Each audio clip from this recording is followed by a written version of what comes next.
It's a very complex idea, the idea of icon. We all know what we mean by it, but it's extremely difficult to define. This idea of being first, of being classic in some kind of ways, is fundamental to something being an icon. If we think about athletes, then there are a whole host of reasons why an athlete becomes an elite, truly elite performer.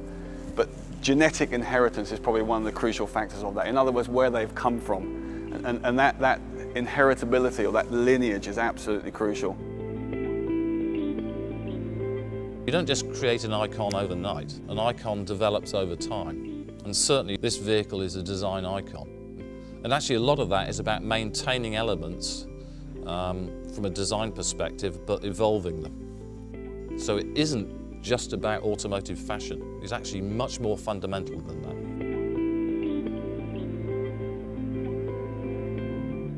I think the Range Rover is essentially a very simple vehicle. It's a very understandable vehicle visually. It's a very recognisable vehicle visually. I think if you overcomplicated it, you would lose that quality that it has. We decided it wouldn't just be a piece of automotive design. It would be a piece of product design, but done in a very luxurious way. And some of the influences we used were not automotive. They came from lots of other areas. They came from architecture, they came from boat design, product design, because we wanted actually to come up with something that was instantly recognisable and totally different. Design that's simple, stable, conventional, classical, gives you that feeling of security and well-being. You only need to talk to an elite athlete to know that they're actually operating in their space is absolutely fundamental to optimising performance. Space is an abstract notion. It's a geometrical conception. But place is much more than that. Place is somewhere that we live in. That's what a vehicle like the Range Rover gives you. It gives you this feeling of being in control of a world, being in control of your place. The interior is a wonderful place to be.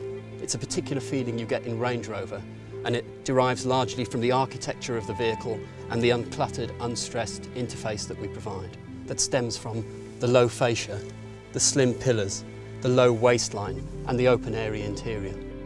It has luxury of space, elegant simplicity. Everything is there for a reason.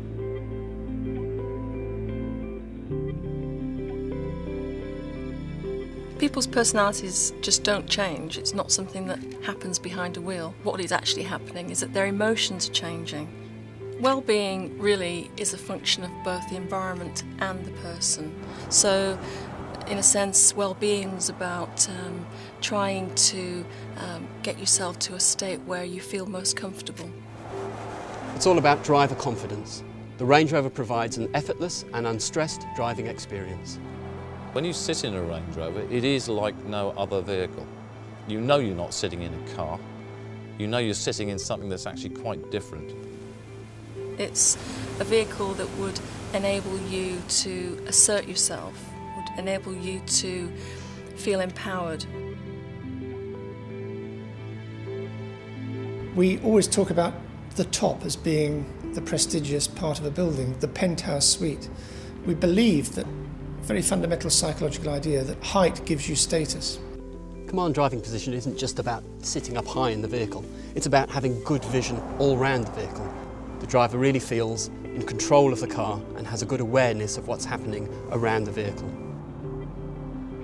What we know is that when we are waiting for cues, things like vision, we tend to sit in this state of readiness, waiting for things to happen. If we can see those ahead of time, we can remain relaxed, and actually, physiologically, we can just relax in the car and so therefore enjoy the environment.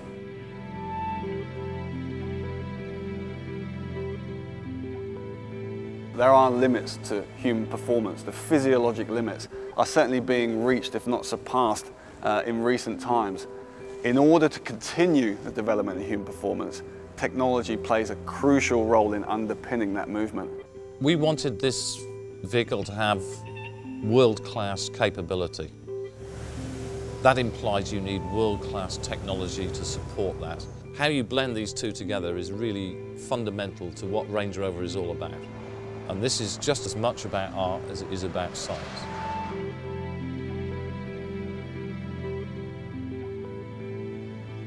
If you get into a car and you have the sense that you can go and do whatever you want to do, then that's going to give you a tremendous sense of freedom.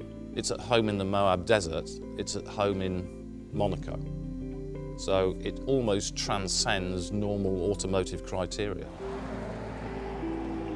The Range Rover is not so much a living space as a doing space. I think that's a totally unique luxury.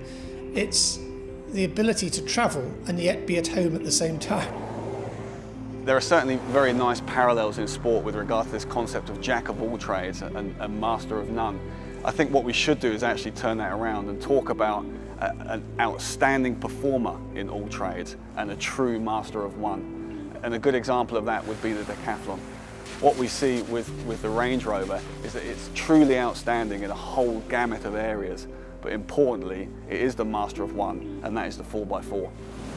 It's about a crafted, high-technology product that actually stands apart really from automotive comparison. This is something very, very special.